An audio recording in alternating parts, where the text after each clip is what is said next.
আমার গার্লফ্রেন্ডও আছে স্যার। ও, ভিকে করছো আবার গার্লফ্রেন্ডও করেছো? বলছে আমি গার্লফ্রেন্ড করিনি স্যার, গার্লফ্রেন্ডই আমাকে ভিখারি করেছে।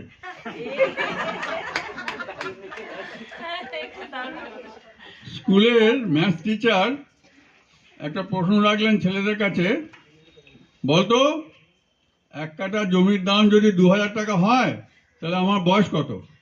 তাহলে অদ্ভুত প্রশ্ন শুনে সবাই চুপ, কেউ উত্তর দিতে পারছে না। তা টিচার দেখলেন সবাই চুপ, কিন্তু লাস্ট বেঞ্চের লাস্ট বয় পাঁচু হাত তুলে বসে আছে। বলি কিরে পাঁচু, তুই বলবি? বলে হ্যাঁ স্যার বলবো। আচ্ছা বল। স্যার আপনার বয়স 42 বছর। সে কিরে পাঁচু, তুই কি করে বার করলি? সেটা বলা যাবে না স্যার। না, তোকে বলতেই হবে। সে তখন খাতা বই ব্যাগ বগল দাবা করে দৌড় লাগালো, যাবার আগে চিৎকার করে বলল, স্যার আমার দাদা